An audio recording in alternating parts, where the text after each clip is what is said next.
everybody, and welcome back to Connection Forum, or how it is called now, Hangout on Connections, which is a forum for relationship and for healing and especially for expression. And our topic today is, oh, I got it, and it is about expression because we have invited a writer, Marilyn. Hello, Marilyn. Hello, everybody. Thank you for inviting me.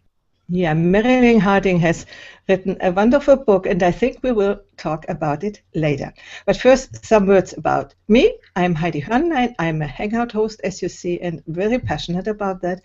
Originally, I was a classical singer and a voice coach and voice teacher, and then a relationship coach, and I did a little bit of everything. And now I'm here in Italy, and I have a retreat in a guest house, and I invite you to come over and see us or do your courses here. And you can find more about me in thepowerofrelationship.com. And now over to Margarita, my co-host. And I wanted to say it's 92, the 92nd episode we are doing together. Imagine that. Wow. Over to you. This is so amazing. We had 11 yesterday. And now it's the 92 is 11, and Marilyn told me before that she loves these kind of numbers. So we're going to talk about that later. I am Margarita Kristalodis, helping stressed professional women to overcome stress and struggle and discover their purpose in life and business. As an intuitive mentor and healer, I love seeing my client flourish when they experience transformational healing in their life. And I'm also an author of working with my second book right now. And if you learn more about that, go to my website, thecrystallotus.com. So today we are going to have a talk with Marilyn Harding. She is an awesome author, a marketing executive, entrepreneur, visionary in the field of art and holistic lifestyle, has used her bountiful life and career as a spiritual laboratory to distill the complexity of life into the simplicity of everyday happiness. So, Marilyn, did I miss something there?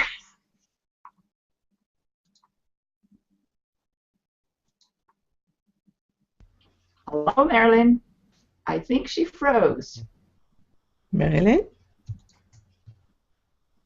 Oh, where's she gone? She's gone. She's going to probably refresh her browser. I can say that also that she has written a book called The Exhilarated Life, Happiness Ever After. And I can read a little section from it.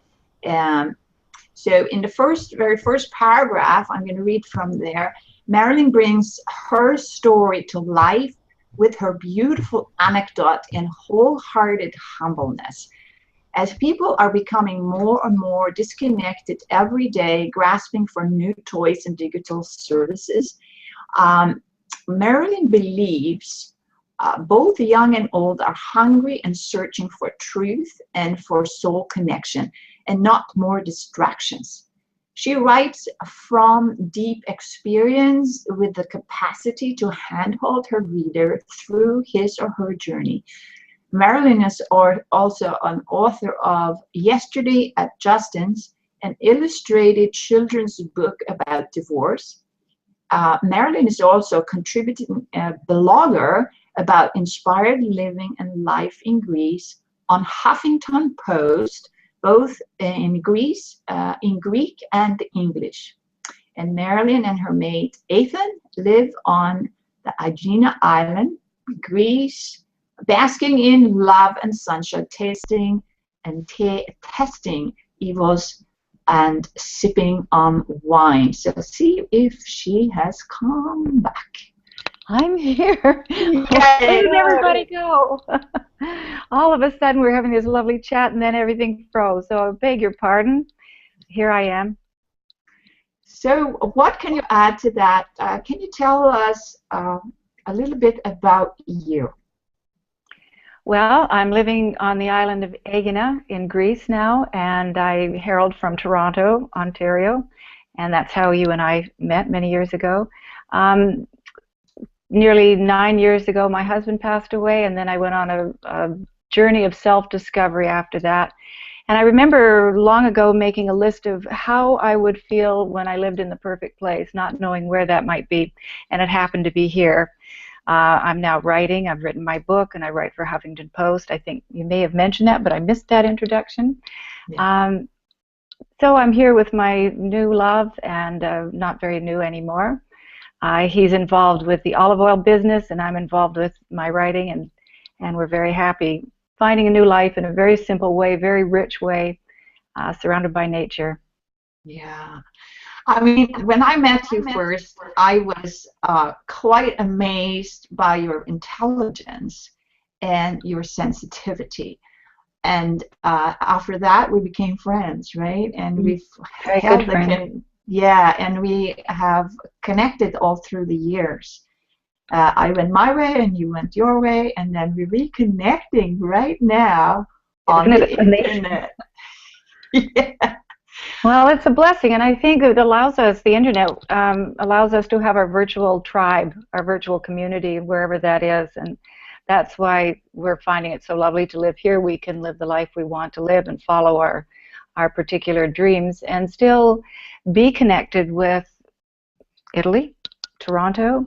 When I published my book, my editor was in England, my IT guy was in India, and the designer for the cover was in Italy.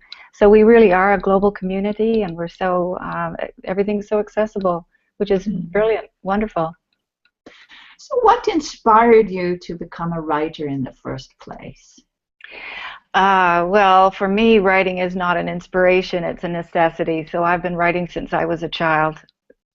Poems and short stories, and later on writing things to help me understand, to get through things. So if I write them out, I can understand them, and that's where these aha moments come from. Right. I mean, as a writer myself, I think that there's a processing inside of us that you have to sort things out, and you can do it in the writing. And so I'm thinking back to the time when your husband died and where we met, and how have you come through this time with the grief and then all of this transition, and tell us a little bit about that journey. Well, I think we live on two levels, and I talk about it a bit in my book as the big picture and the little drama. So when you talk about the grief of my husband's death, being spiritual people, sometimes we think we have to overcome these things and just accept them as God's will, or whatever way we want to term that. But we are human beings, and we suffer losses, and we suffer challenges, and so on. So there was that level of deep grieving, and also trying to hold a family together and hold a business together. On the other hand, it was probably the moment of my greatest epiphany, where in my deepest terror and being lost when George was in hospital and not expected to live, I really had that sense of just allow me to be okay with what it is. I was swinging back between despair and hope, and I just wanted to stop this pendulum swing and just be somewhere where either one was okay. And it was in that asking, that deepest, I think when our soul really is determined to know itself, we get that answer. And for me it was, I say I downloaded a lot of information. Athan says we upload it because it's always inside us. And so there was a lot of information. I would not sleep nights. I would be, it was like these fast-forward movie going in my mind, and I'd sort of doze off and wake up with maybe remembering one thing of it, like we really don't know anything was one of the biggest things. And then over time, learning through life experiences, things that other people would find bad things, their challenges, but learning through them and then coming back and realizing, oh, yeah, I kind of remember where I got an inclination of what that was about, and now I've just lived it. So, but this is when you're living through difficult times, connected to a higher perspective of it, so that you're not completely entrenched with the trauma. You're there because you're a human being, but you're also connecting at a higher level and understanding, okay, this is for me to know something about myself. What is the message here? What is it I'm supposed to know? Because we're not supposed to just be in chaos and tragedy. We're supposed to be in joy and creativity. So can you tell us a little bit what you found out, what you were supposed to know? Well, the one thing I found out is that we are perfect just the way we are already. There's nothing to get. You know, when we laughed, Margarita, when we talked about I got it, there's nothing to get. There's nothing out there. There's nothing beyond us that we have to attain. There's no degree. There's no enlightenment. We are already all of that. What we have to do is get rid of the things that obscure that from our knowing, the things that the scripts that we've written or someone else has written for us, the cultural messages that we live by. These are all clouding the true, I say, divinity, the pure essence of what we are and our pure potential. Everything we can be, we already are. We just have to allow that to come through. And that was my biggest aha. Yeah. Marilyn, if you arrange your mic, it's am I clicking. Oh, sorry. Okay. You could put it around your head instead, so it doesn't. That's better. Okay. So I have this topic is so amazing. So we have I got it, the Eureka moment. This is the insight of a realization or a series of realizations. So when we talked about to create what topic we should say on this episode, tell us a little bit about what your insights were. When did you sort of get it? Well, it was in that moment when I was exhausted, and it's when you surrender. That's the clearest way I can say it. When you actually surrender and say, look, I can't control this anymore. It's not mine. I can't do it. And you surrender in not defeat, but you surrender in humility. And that was when I in that moment, and this is a moment I keep wanting to come back to. So you get it, but you keep losing it. So you want to keep coming back to this, and so you begin to do daily practices or practices that bring you back. But that getting it was in that moment you realize the meaningfulness of everything and the meaninglessness of everything. And if I can explain that by a story, I remember reading about Sri Aurobindo and Mother, and reading about this young man who was so conflicted. Do I go to university or do I get married? Do I go to university? Blah, blah, blah. And so he went to the mother, and he had to wait days and days before this audience with her. And he went to her and he said, Mother, you know, I'm so grateful, and could you please tell me, what should I do? Should I go to university or should I get married? And she said, it doesn't matter. And when I read that at first, I thought, how arrogant. How could she be so unkind, so cruel to this guy who devoted to her and so reliant on her message to him, was so cavalier in saying it doesn't matter. But what I did discover is that, let me say it properly, nothing matters, but everything counts. So nothing matters. Whatever we do in our life is an experience of our life. There are no rights or wrongs. There's just different ways of experiencing ourselves. And you can choose whether it feels good or doesn't feel good and continue or not continue.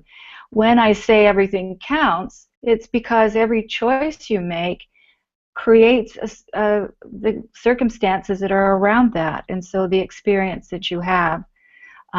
So this was my biggest insight. The other insight was to me that the most important words you ever utter are the ones that come after I am. Wow. Because you give me goosebumps. I get goosebumps. You're welcome. Because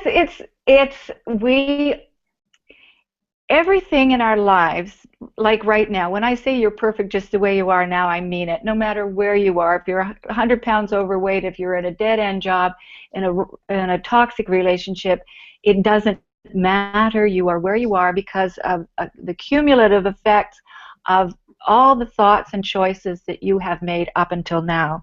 Most of us don't make choices based on what we even think. We make choices based on, we react. We respond to things rather than take action.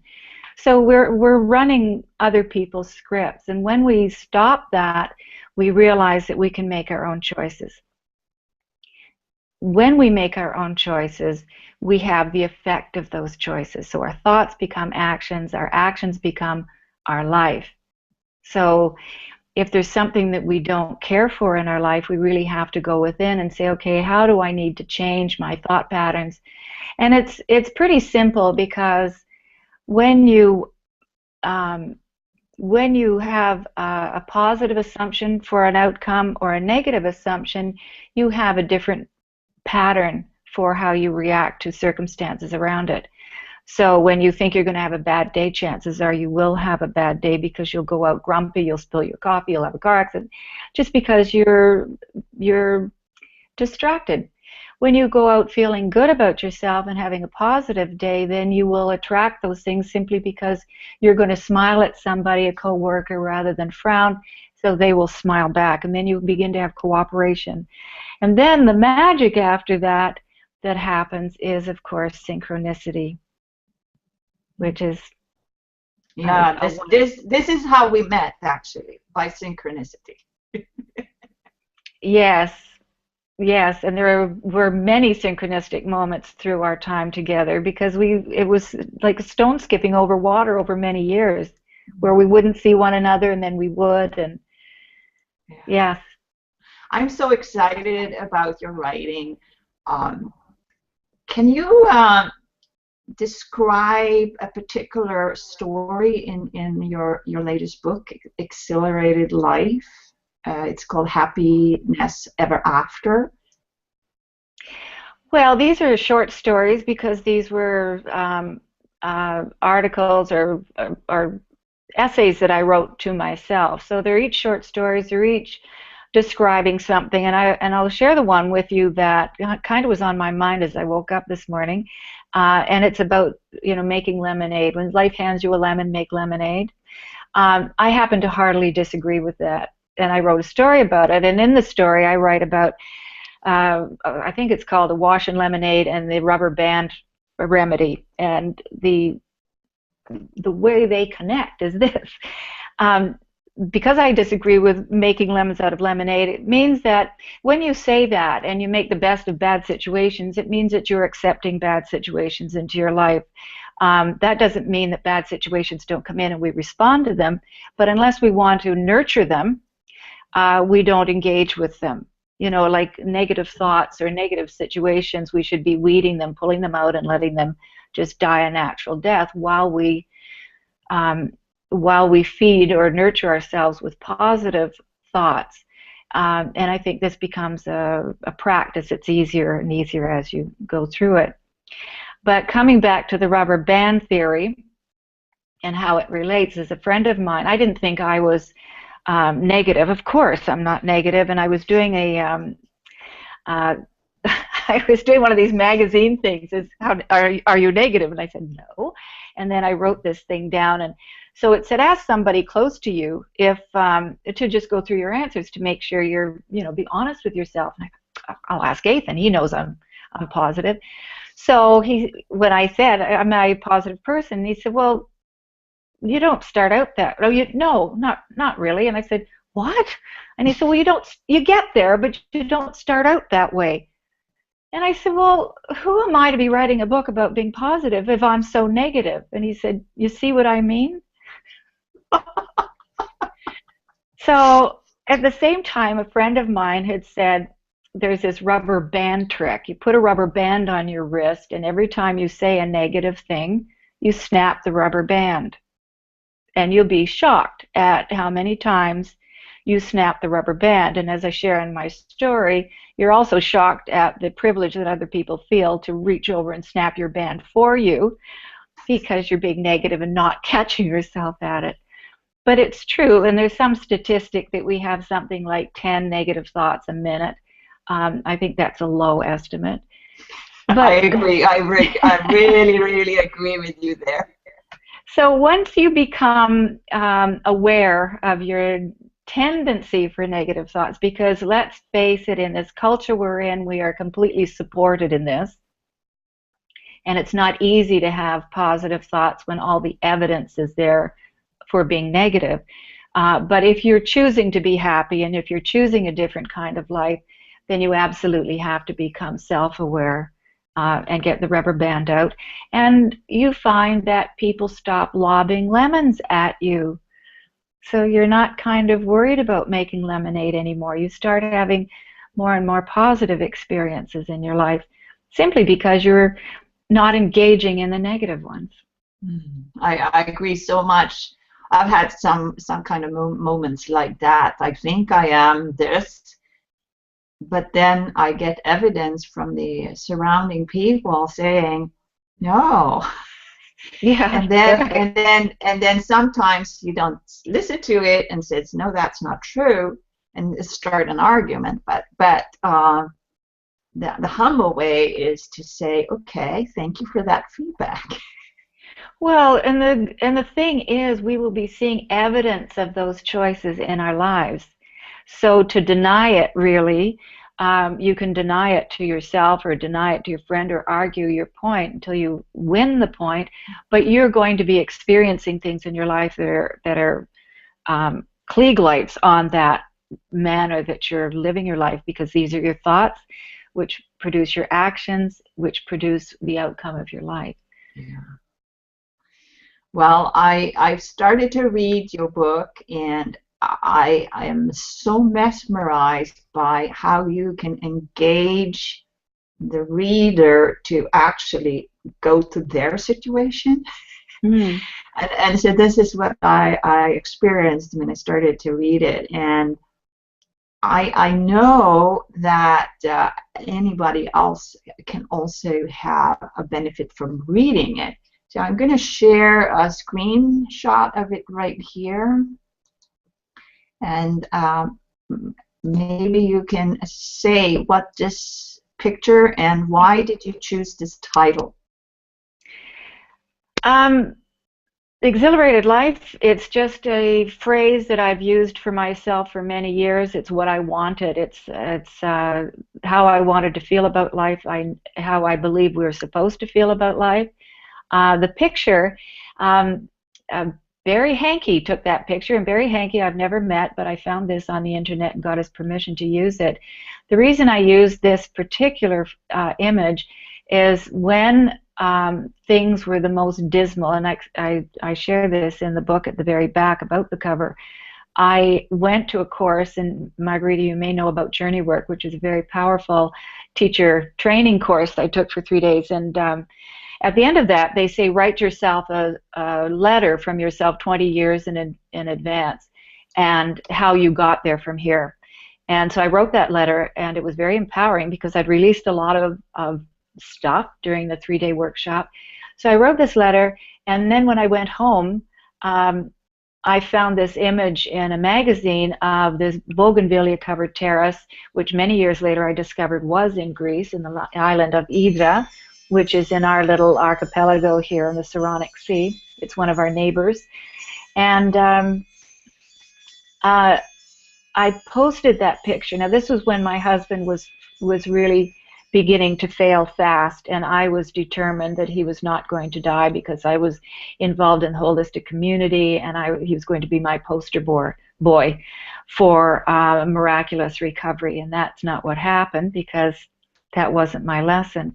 But I had this picture, and it was behind me in the bathroom mirror on the wall, so every time I would be beside myself with terror or tiredness or anxiety, I'd look at that and I would know that I got through this. I have arrived someplace where I am serene in this. I have been able to meet these challenges. I've been able to be present to this.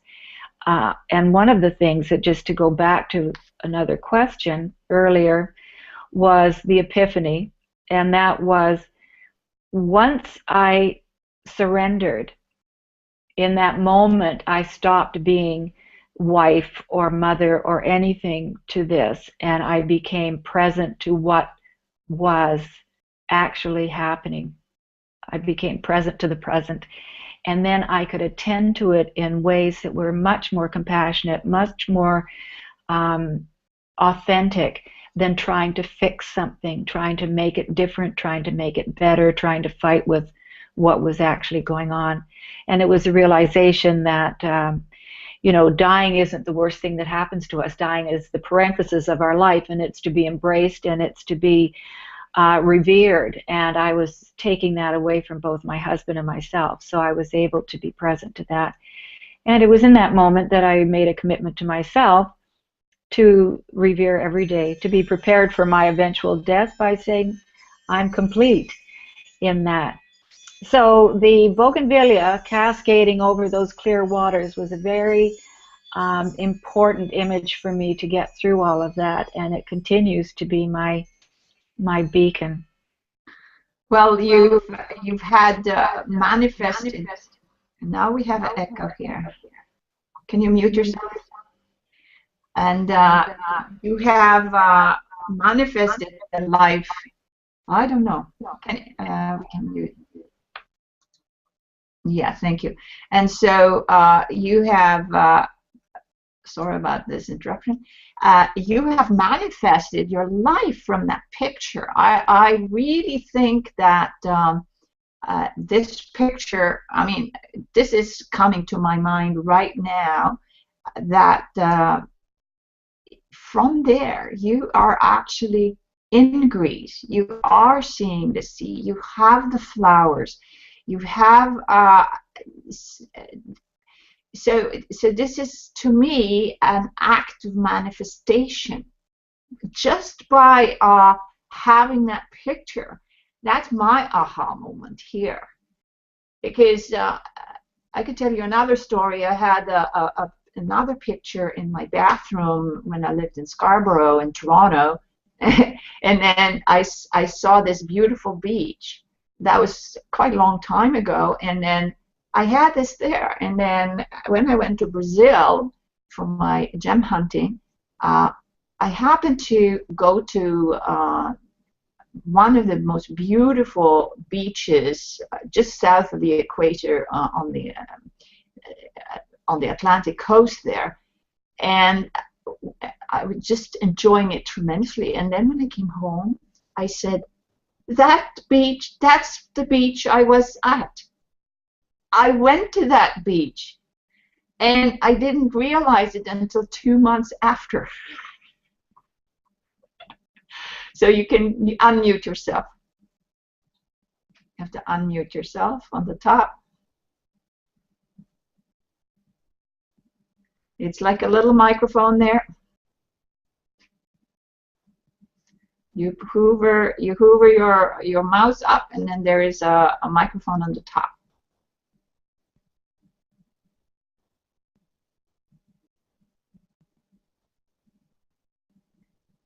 Okay. And it is red, the microphone, when you are muted, and it is white when you are unmuted. So in your case, it should be red.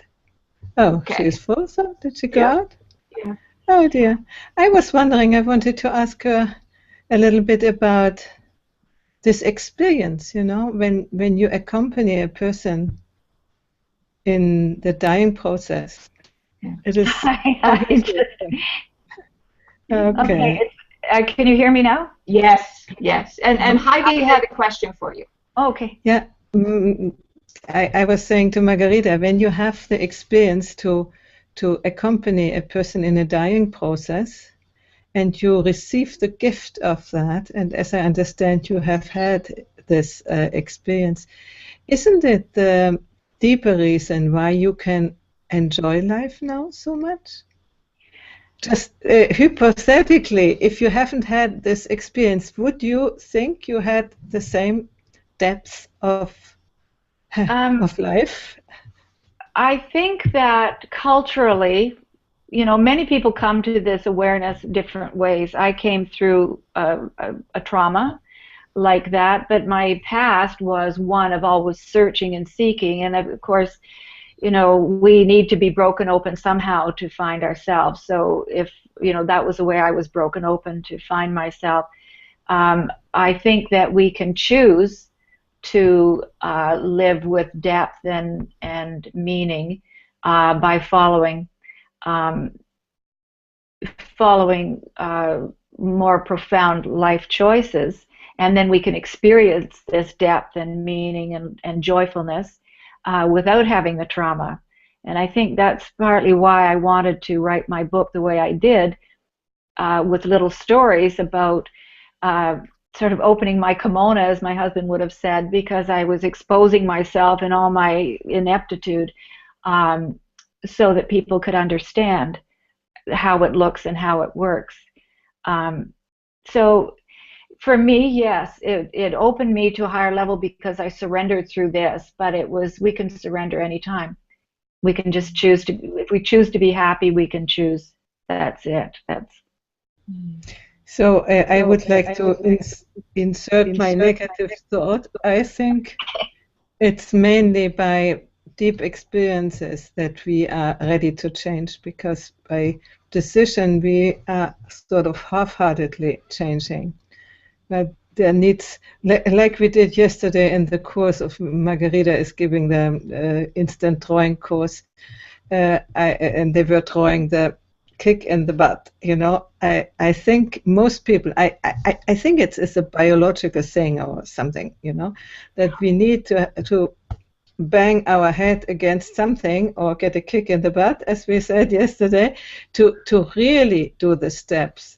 Well, don't you think that, well, and I guess it's how aware people are of the misery they're living. You know, if the kick in the butt might be a marriage that fails, or it could be just finally getting fed up with a boss that is constantly belittling you. You've just had it. You've had enough. And so from that standpoint, I think that there needs to be a moment that you decide, I'm not doing that anymore. But I don't think it has to be the death of someone. I don't think it has to be hugely. Yeah. But I agree with you. You have to finally get fed up with the way you're living and say, you know, there's got to be more to this. There's got to be more to this relationship than, you know, I live a very simple life now, but that doesn't mean I needed to live a simple life, and it doesn't mean I needed to be in Greece to live this life. And this is a message that I want to make clear about my book, and I write about this in the introduction. I might have thought that this was because of a period or a time in my life that I've come to this, but I don't believe that, because I see younger people searching and finding in ways. So I think it's a decision we make, it's a choice we make about the kind of quality of life that we want. And it doesn't come at retirement, not that I'm retired, but it doesn't come necessarily after a traumatic event. It doesn't come necessarily later in life. It may, for some it never comes, and they just go miserably to the grave. And I'm in Greece because it answers all the ways I wanted to feel in my life, and it feels like home to me. But I know that people who are passionate about Toronto can find this there. It's where our passion is. Yeah, you know, the fact, oh, it's still the echo, that younger people are now on the way is also because us older people the way. I won't talk more because it's too much echo. Oh, I'm sorry, but I think you're right. We are, if they're paying attention, if the young people are paying attention to the older people and not dismissing us. I know that I'm kind of in the dark now because it's getting dark here in Greece. I know my sons listen to me, and I know that they get what this is all about, and I can see in their lives how they're living it. And I know that they've got, because people gravitate toward like-mindedness, so the people that they're with also are getting it. So I think that you're right. We are opening up the way. But I think through, and of course they're living in a different world than we are. We're so gaga over this technology, and they live it's second nature to them to have this openness of communication. And also the flip side of that openness of communication, of course, is all the junk that's out there that can pinion us on the wrong things. And I think young people are becoming very discerning now also about what they share and about how open they are. So I think that, you know, what seems to be bad or negative turns out to be good. I'm going to turn the light on. Yeah. Okay. So I am very excited about having you here, Marilyn, and I think that we can actually find the solution to the problems that we may have by experiencing them. This is how I've learned the healing journey inside, is where, you know, you are coming up to the wall, you go there, you can't get any further, and then you have to make a different choice. And that choice can actually influence it will influence the rest of your life. So, you're absolutely right. Yeah, absolutely right. So your light is better. A little bit better. Sorry about that.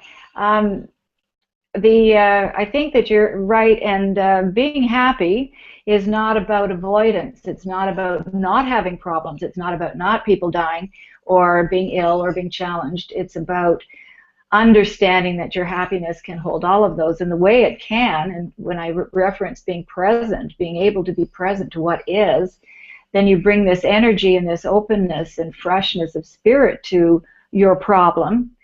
And then you realize, and in that problem, this is where you've got a higher perspective of what's actually going down on Earth, that you bring to your challenge a whole different perspective of, you know, what is this teaching me? What am I learning? What am I carrying on with that I don't need anymore?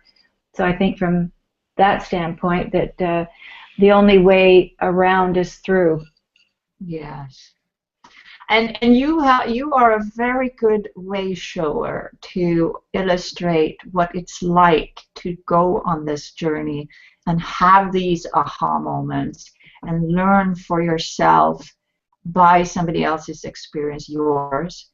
And that's the privilege of a good author, to have that capacity, because when you do, you can inspire a ton of people who may not have the chance or didn't have the time yet to do it. I mean, some people die young. Some people die before they are to go, I think. And if they had a chance to read your book, I think that they could be immensely helped. So that's what I want to say about that. And we're coming to the end of our hangout here. And the lights are going down. Yeah. What is your message to your reader? I think the message is that, and I can't say it often enough, that we are all that we can be already. And we are already perfect because we are the spark of all that has ever been created and all that will ever be created. And this power to create our lives is not out there or up there or even in here. We are it. And we are manifesting this great world in every breath we take. And I think that is the biggest message. And if we want a happy world, even in our family or in the cosmos, we choose that and we act on that. We think about that, and as I said, we uproot those negative thoughts and let them just die a natural death, and just stay positive. Mm-hmm. We have a couple of minutes left, and I want to also hear about what's are you planning to write about in the future? Oh, thanks for asking that. Right now I'm doing a companion journal for Exhilarated Life, which is called 111 Ways of Happiness. And it is 111 quotes from the book that is kind of a workbook journal, because I've had, this was by request from my readers because they were highlighting passages and they wanted to work with the book on a more deeper level. And I think the reason I tell my stories is because you can see them illustrated. I know there's a lot of books on theory, and theory just doesn't work unless you can see it in action. So these quotes are from the book, and if you sit with them and write about them and then draw that opportunity of experience into your own life, then you'll be able to live that lesson. So that's coming out hopefully in December. The other book, at the end of my book, in the afterword, I've talked about 11 habits for happiness, and I call it the happiness cheat sheet. And I've taken those 11 and I've created a little ebook out of that, which again is a bit of a workbook. So I'm expanding them. They're not just quotes, they're expanded discussions about the 11 things like forgiveness, gratitude, the things that you really must embrace for happiness. And again, it's these are short passages because we have short attention span now. And we can look at these few paragraphs and then live with them, think about them. So that's also going to the editor at the end of November, and it should be out again early December. So that's what I'm writing now. Well, awesome. And I would like to invite you again to be here. And I don't know, Heidi, are you able to give your takeaway? Yeah, it doesn't seem to be an echo now, so it's good. Now, I'm very happy to have met you, Marilyn, because it's, so inspiring to see a woman more or less of our age who is so, so inspiring, so energetic, and so positive, so good emanation, like the sun in Greece. Yeah, well, it's a good role model. Yeah, and I thank you very much for that. It's very inspiring. Well, I'm very privileged to be part of this today with both of you, so thank you very much for this. Yeah. Okay, so looking forward to hear more from you. Yeah. So where can people contact you? What do you prefer?